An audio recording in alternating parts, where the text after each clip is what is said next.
With Todd Boehly now at the helm of Chelsea, transfer rumours are constantly swirling, both about which players may be purchased, but also about which players may be leaving the club. At the time of beginning the recording of this video, the departures of Rudiger, Christensen, Danny Drinkwater, Charlie Musonda, and Jake Clark-Salter have all been confirmed. Azpilicueta is also being touted as wanting to leave the club, as is Marcos Alonso, with both players potentially heading towards Barcelona. Meanwhile, the Lukaku saga continues, as he now looks like he fancies a move back to Inter Milan again. It's probably a good thing I never bothered changing the photo in this save, and he's still wearing an Inter shirt. Anyway, I've decided to use FM22 to rebuild the squad, taking all of this into account. The already confirmed transfers have been removed from the club.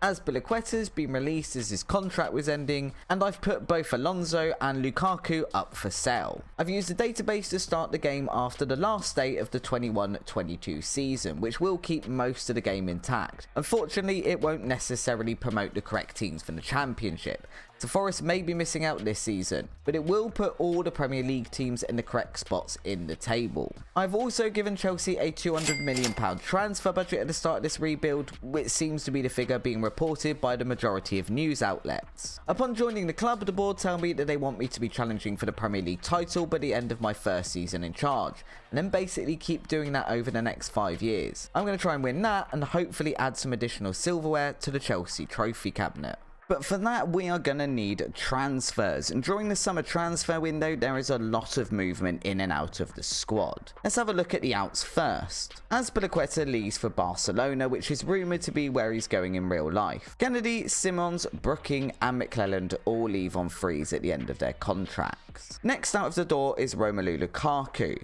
Doesn't manage to get his dream move back to Inter Milan, but instead signs for Spanish giants Real Madrid for a £90 million fee. This does mean that Chelsea have made a £8 million loss on him, but I'm okay with this. If you don't want to be here, I don't want you to be in the dressing room dragging down the morale of everyone else around you. Next up is Emerson, who heads over to AC Milan for £27 million. He's swiftly followed by Malang Sarr, who leaves for Brighton for £6 million, Marcos Alonso, who moves to Monaco in a £9 million deal, and Ross Barkley, who heads to Germany and FC Köln for a £9.25 million fee. He's joined at the club by Batisui for around £10 million. Matt Miazga moves to Lille, and the final big transfer out is Timo Werner heading to Shakhtar for £24.5 million.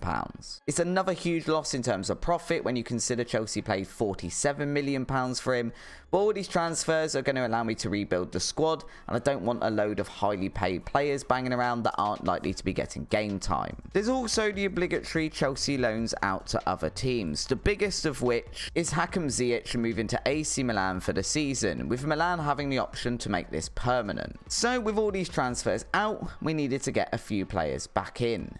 The defence was something that I wanted to focus on, and I also felt we would now need an elite striker to replace Lukaku and Werner. And the first transfer the club makes is a big marquee signing in the form of De Ligt. De Ligt costs £105 million to bring to London. And whilst this sounds like a lot of money, he is only 23 years old, still has loads of room to improve, and could be here for the next decade or so. There are rumours of Chelsea wanting to sign him in real life, and whilst I don't think that's likely to happen, I'm very happy to have him here in FM22. The next transfer in is Gvardiol for £45.5 million. I don't think he's quite first team ready yet, although he would be fine if he played there, but he is definitely a very capable backup to Chilwell and an ample replacement for Marcos Alonso.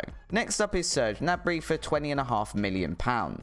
He can play on both wings as well as through the middle and even up front if we need him to, but I think he's likely to be starting on the right hand side this season because of a player we signed on the left, who we will see later on. Another defender, Jules Koundé, is signed for £68 million.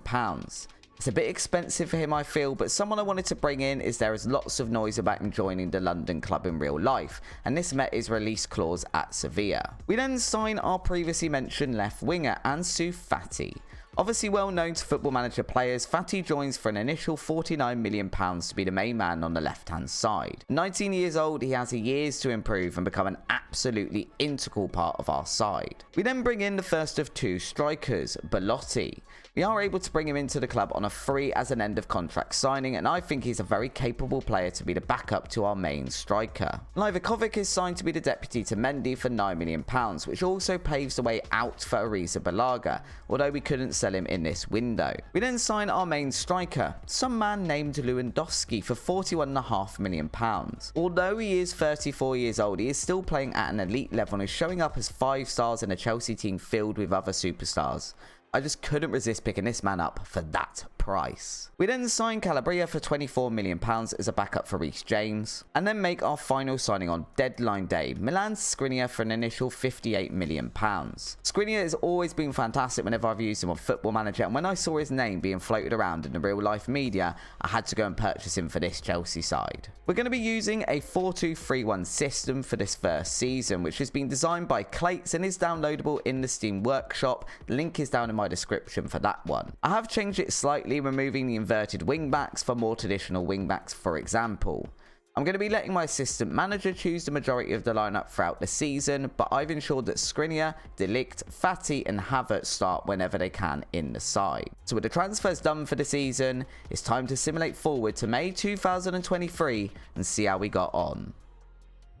So let's have a look at the cup competitions first. In the Carabao Cup, we managed to get to the semi-final, beating Everton, Blackpool and Swansea before losing in extra time to Leeds. I really feel like we should have been winning that one. The FA Cup is a legitimate embarrassment as we're knocked out in the third round by Middlesbrough. This is with us playing a full-strength side as well, but a poor performance from Reece James and Ansu Fati means that Middlesbrough continue on in the competition whilst we slink back to London. In the Champions League, Chelsea are drawn in a group containing Olympiacos, AC Milan and Salzburg. Successful results against Olympiacos and Salzburg, as well as a draw against Milan, means Chelsea finish top of the group and are drawn against Benfica in the next round. Chelsea control the game well in both legs and win 5-2, setting up a quarter-final against Scottish side Rangers. After a 3-1 win in Scotland, Rangers head to Stamford Bridge, where they're dispatched 6-0 with 3 of the goals coming from Mason Mount. The semi-final goes much the same way as well, with a 6-0 win at home against Sporting,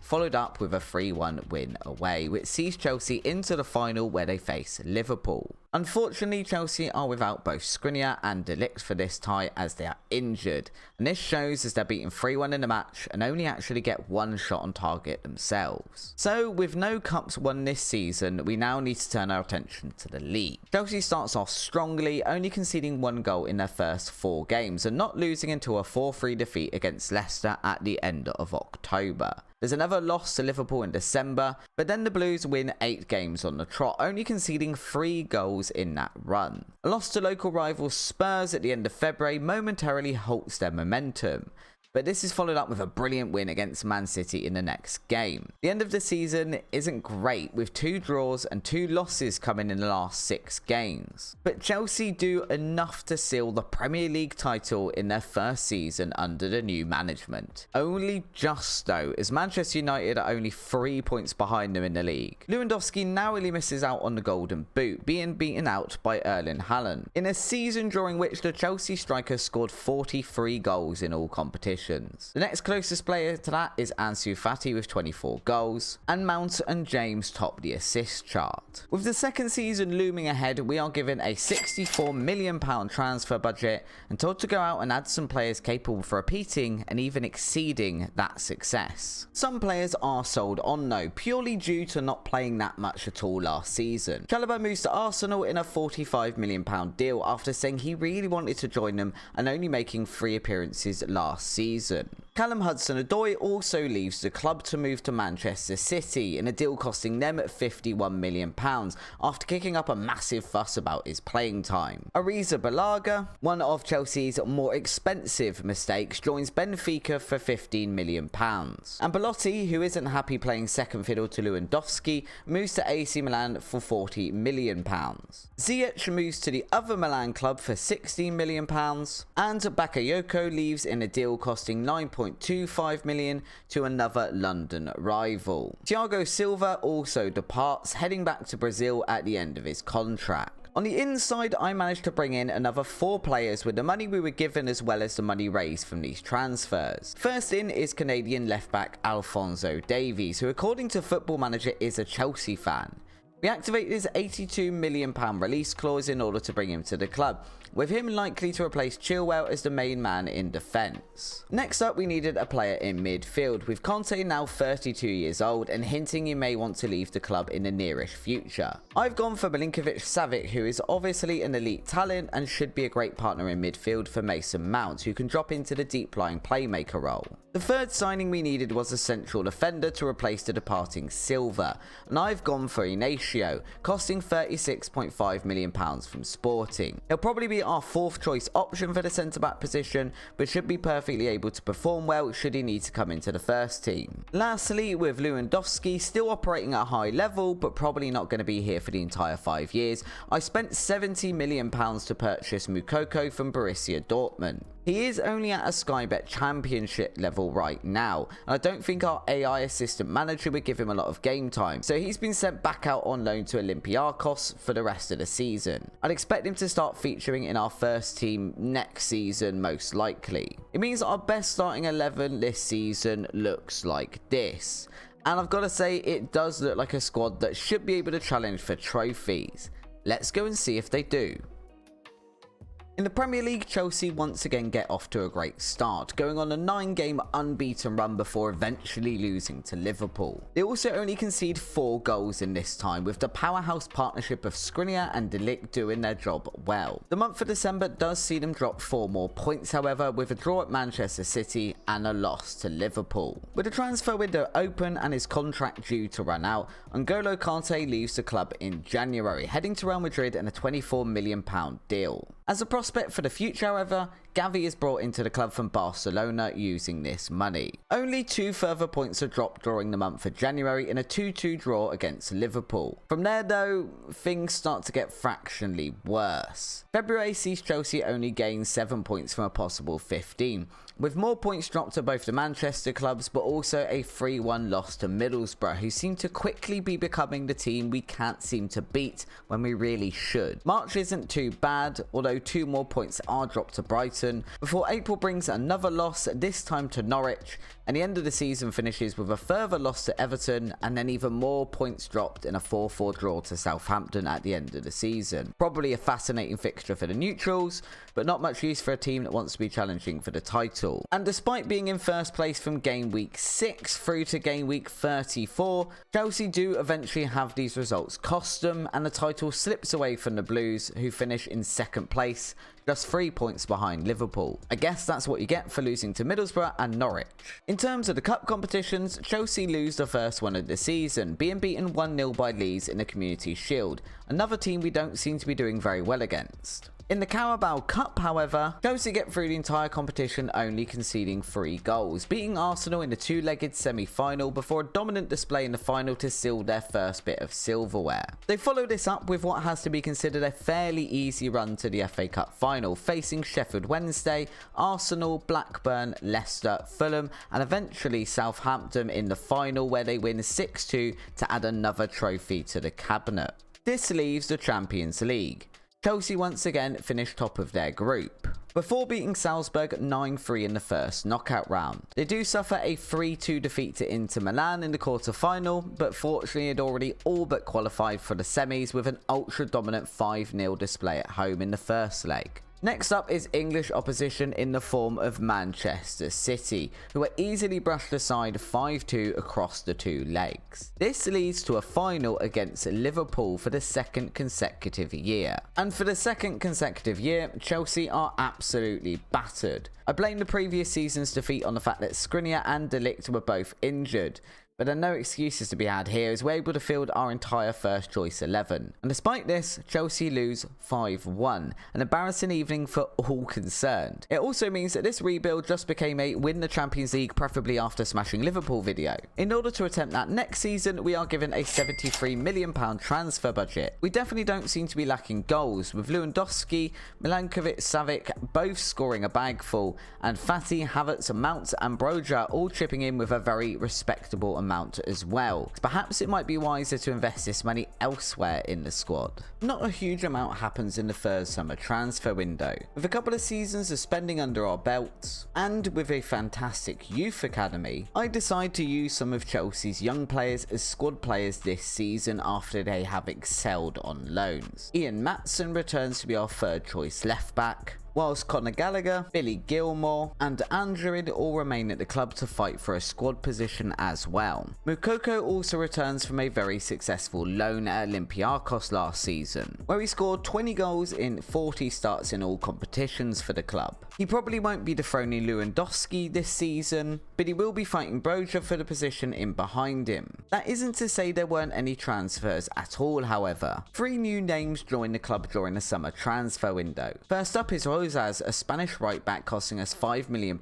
who will serve as the deputy to Reece James. Next is Turkish goalkeeper Kakir, costing Chelsea £25.5 million after a successful spell at Borussia Dortmund last season. He will at least provide some competition for Mendy for the number 1 jersey, something that we have been severely lacking so far. Our last signing is a huge £98 million on Yeremy Pino, a Spanish left or right winger from Villarreal. Serge Gnabry hasn't necessarily been performing amazingly the past couple of seasons, and I wanted to bring in someone who would challenge him for that spot immediately, but who also has the capability to surpass him, and Pino has shed loads of potential. Meanwhile, on the transfers outside of things, Loftus-Cheek leaves at the end of his contract to go to Wolves, Ethan Ampadu heads to Napoli for a £5 million fee, and Jules Koundé heads to Sporting for £34 million, having never properly broken into a first team containing the partnership of De Ligt and Skriniar. This means the best 11 for this season looks like this, with Pino now slotting into the inverted winger role on the right hand side,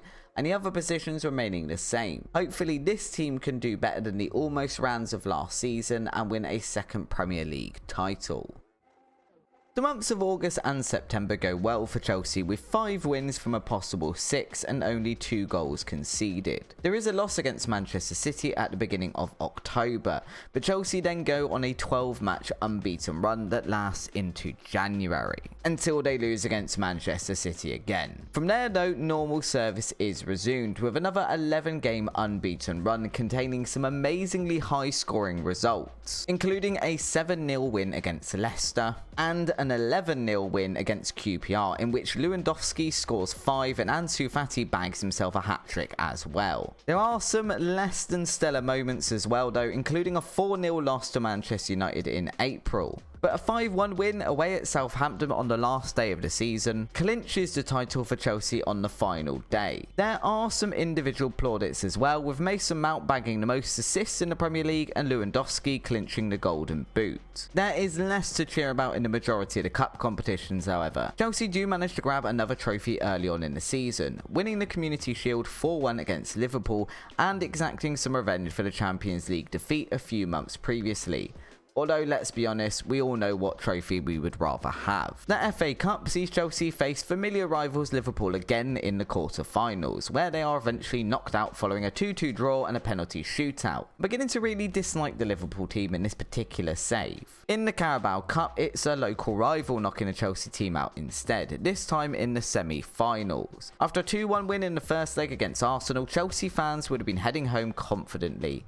Instead of qualifying for the final on the back of this, however, Chelsea seemingly collapsed in the second leg, losing 3-0 away from home. This leaves Chelsea with the Champions League to compete for, a trophy I think it is overdue for the team to win after 2 consecutive finals. That is definitely not what happens here though. Chelsea are drawn in a group with PSG and Benfica and only pick up 9 points across the 6 games after losing both matches to PSG and 1 away in Portugal as well. This just isn't good enough and isn't enough for Chelsea to qualify either, with the Blues finishing 3rd in the group. This means that rather than competing for the Champions League trophy this time round, Chelsea are instead dropping down into the Europa League and Thursday night football. This turns out to be a much more straightforward competition for the team though. Chelsea prevail against AEK in the first knockout rounds, beat by a Leverkusen 6-1 in the second knockout round before facing Lazio in the quarter-finals. This tie isn't so much a beating as a complete demolishment, with Chelsea winning 12-1 across the two legs. The semi-finals are easily won as well, setting up a final against Borussia Dortmund, one which Chelsea are in control of for the majority of the match despite a red card for Ansu Fati in the 23rd minute, and they eventually win 4-2, sealing their third piece of silverware for the season. Having won 6 trophies in the last 3 seasons, Chelsea are given a £56 million transfer budget heading into season 4 and will want to be replicating this success again, with one eye constantly on that elusive Champions League trophy, the only bit of silverware they are yet to win. They must be doing something right though, as a massive free agent deal was agreed in January and will be joining the club upon the expiration of their contract in the summer. The summer transfer window itself is a very different one to the last 3 years. The club overspending on wages due to new players coming in, the priority is offloading players rather than bringing them in. Broja, after a couple of seasons as a rotation striker, makes a move to Brighton in a deal costing £36 million. Ben Chilwell heads over to Italy to join AC Milan for £53 million, whilst Billy Gilmore and Livakovic also leave the club, joining Napoli and Valencia respectively. A number of players also head out on loan for the season, including Gavi, who heads over to Players Trade in Spain for the rest of the year. 3 more players do join the club though. Diogo Costa joins from Porto for £37 million, looking to become Chelsea's #1 goalkeeper from here on out. We also signed Pedro Vitor, who isn't going to be getting first team football now, but looks like a solid investment for the future. And then there's the marquee signing for Chelsea. After his contract at PSG was due to expire, Kylian Mbappe finally decides to leave the club and sees his future at Chelsea. Do I think this is a signing ever likely to happen in real life, even in the year 2025? No, not really, but it's also not a player I felt Chelsea could turn down, especially on a free transfer deal. Before the season is even started, Chelsea have continued adding to the ever-growing trophy cabinet, with a win in the Community Shield against Manchester United and a 3-0 win against Manchester City in the European Super Cup. Now they just need to keep that momentum up for the rest of the season. However, Chelsea don't really manage to do that. The opening fixtures in the Premier League are pretty uninspiring. Although the team don't lose a game until the last fixture in October against Manchester United, there are several draws, including 2 in the opening 3 games. Then there is a great run of 6 games where Chelsea are dominant, before drawing with Manchester City in mid-December and then losing to Spurs. And that's kind of the story the entire season. Chelsea are good, but not great, and certainly not looking like they are defending champions at any point throughout the campaign. January offers more of the same, with 2 wins, 3 draws and a loss from their 6 games. February is good, but March then only sees 1 point from 6, whereas April sees another 2 losses to Newcastle and Burnley. By the end of the season, Chelsea have lost the same number of games as the eventual champions Liverpool, but a huge amount of draws sees them finish down in 4th place. Ignoring Chelsea just for a second though, let's just appreciate that Manchester City won't be playing in the Champions League next season, but Brighton will. Football Manager is a weird place. The cup competitions don't offer a lot in the way of solace either, with Chelsea being dumped out of the FA Cup in the 3rd round via a 3-2 loss to local rival Spurs, a result I'm sure Chelsea fans will be absolutely thrilled with, and losing on penalties in the quarter-final of the Carabao Cup as well. In the Champions League, Chelsea qualify from their group this time round, but only in 2nd place after a draw and a loss to Real Madrid. In the first knockout round, Chelsea easily beat AC Milan 5-1 across the 2 legs before squeezing past Manchester City in the quarter-final. This sets up yet another Champions League match against Liverpool, and once again Chelsea come up short, losing 5-4 on aggregate. This is a very frustrating season after such a promising start, and it feels like a couple of major changes may be needed heading into the 5th and final season of this rebuild. Given we didn't spend a huge amount of money last season, we have been given £104 million to spend, and although the club looks great on paper, maybe it is time to make some changes and freshen up the side a bit. Our first signing of the summer is English defender John Stones for £32 million from Manchester City. Now, whilst this might look like a bit of a strange transfer, we needed English players to fulfill our quota, and Stones is the perfect fit for a rotational option. We also start planning for the future, with 2 players coming in from Boca Juniors. First up is Medina, an Argentinian central midfielder with a decent amount of potential. He has been loaned back to his club for the rest of the season to give him regular game time. Alvarez also signs for a £2.6 million fee and is loaned out to Chelsea affiliate Vitesse, where he will be a part of their regular starting lineup this season. He's another one with bags of potential and who could become a real star for Chelsea in a few years' time. Now, before we look at the rest of the transfers in, we probably need to look at the transfers out in order for them to make sense. Lewandowski, at the age of 38, has decided he wants to leave for new challenges and heads to Barcelona, with Chelsea receiving £9 million in return. Whilst he has been the top goal scorer for a number of seasons now, we have Mbappe and Lukaku who can easily slot into that role, so I'm not too concerned with him leaving, and it allows us to shift his wages off the books. The next player to leave is Jude Soonsup-Bell. Because of the 2 previously mentioned players, he wasn't likely to get any playing time and was desperate to leave the club. We managed to get Boehly to pay £28 million for him and pocket the money for future transfers. The next player out the door is Kovacic, who heads to Spain and Atletico Madrid for £31.5 million. He has been a useful squad player over the past couple of seasons, but he wasn't getting past Mount and Milankovic-Savic, so it made some sense to cash in on him this year. Serge Gnabry, after never fully finding his feet at Chelsea, heads back to Germany, this time to join Borussia Dortmund in a deal costing him £45.5 million. And in the midst of all that, the big transfer happens. Real Madrid have spent a long season scouting De Ligt, and De Ligt has spent a long season refusing all offers of a new contract from Chelsea. After refusing numerous offers for him throughout the transfer window, the entire squad eventually say we need to let him leave, and wanting to save the dynamics for the season ahead, we reluctantly sell him to the Spanish powerhouse for £172 million, a record transfer fee for Chelsea. All these sales mean we do have some gaps and some money to spend. Our first signing to replace De Ligt is Upamecano, who is transfer listed at Bayern Munich for £72 million and joins the club with a view to becoming the main partner for Skriniar. To replace Kovacic, we go for Giovanni Renner from Borussia Dortmund, costing us almost £100 million.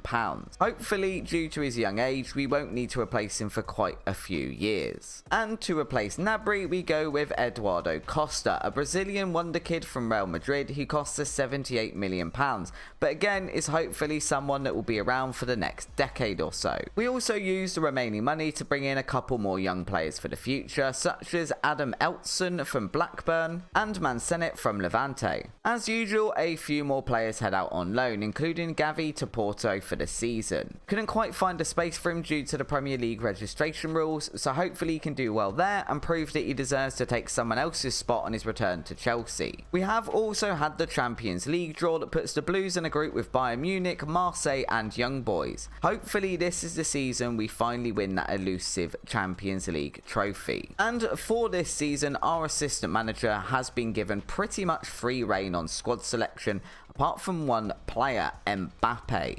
In the absence of Lewandowski this season, we 100% want him leading that line and smashing in goals. Let's see if that's what happens. Well, I think we can certainly say that putting him up front resulted in goals, as Mbappe scores an insane 85 goals in 63 appearances in all competitions this season. He also actually leads the assist charts as well with 22 and finishes with an average rating of 8.07. Outstanding stuff. But did this help Chelsea to more trophies this season? In the Carabao Cup, Chelsea defeat Newcastle, Arsenal and Man United on their way to the semi-final. They then faced Spurs in the semis and managed to reach the final despite a 4-2 loss in the second leg. Unfortunately, in the final against Leeds, the game goes to extra time and Chelsea lose to a 91st minute goal, missing out on an additional piece of silverware. In the FA Cup, Chelsea go all the way to the final as well and only actually concede 4 goals across the entire competition, one of which is in a 10-1 win against Charlton and the other 3 being against Manchester City in the 4th round. After that, the team seemingly shut up shop and defeat Southampton, Leeds and Spurs to reach the final. In the final itself, Chelsea faced Newcastle and and a goal from Mbappe in the 93rd minute is enough for the Blues to claim the FA Cup for the second time in this rebuild. This leaves us with the Champions League and the Premier League. In the Champions League, Chelsea finished top of their group, having drawn against Bayern but winning the other 5 fixtures. This sets up a first knockout round tie against Ajax, who are easily beaten 6-1 across the 2 legs. Next up is Bayern again, this time in the quarter-finals, and once again it is a comfortable win, with the final score being 5-0 after the 2 matches. Chelsea have managed to get to the semi-finals once again, and this time will face AC Milan. Unfortunately, this is where the journey ends for this season, as Chelsea lose the away leg 4-0. Despite attempting a comeback at Stamford Bridge, the Blues can't make up the deficit and once again crash out of the cup in the latter stages. It's very disappointing that this is the one trophy missing from the cabinet in the last 5 years. In the Premier League though, Chelsea are dominant. They set the pace straight from the get-go with a 7-2 win against Burnley on the first day of the season, with 4 goals from Mbappe sending a warning to potential challengers, and they never really let up from there. The first defeat of the season doesn't come until mid-January, where the Blues suffer a 1-0 loss to Everton. The only other defeat comes on the final day of the season, where Liverpool come to Stamford Bridge and tear Chelsea apart, but at that point the league has long since been won. Chelsea finish on 100 points with 32 wins, 4 draws and 2 losses, and a positive 82 goal difference. A lot of which is down to Mbappe, who finishes top of the league for goals, most shots, most player of the matches and most key passes, as well as finishing second for the most assists in the league. With this final trophy, it means Chelsea have won 3 Premier Leagues, 2 FA Cups, 1 Carabao Cup, 2 Community Shields, 1 Europa League, 1 Club World Championship and 1 European Super Cup in the past 5 years. That's 11 trophies and a haul I'm sure the new board would be satisfied with. As always, this save file will be available for my Star Player Patreon members to download and continue if they want to. I think the main challenge with this Chelsea side would be to retain the Premier League title and win a Champions League. If you aren't a member yet, the link is down in the description below. And if you've watched the video this far, please hit the subscribe button and join the channel, where we have regular videos including series, rebuilds, simulation and tutorial videos. Till next time everyone, thank you for watching and I'll see you on the next one. Bye bye.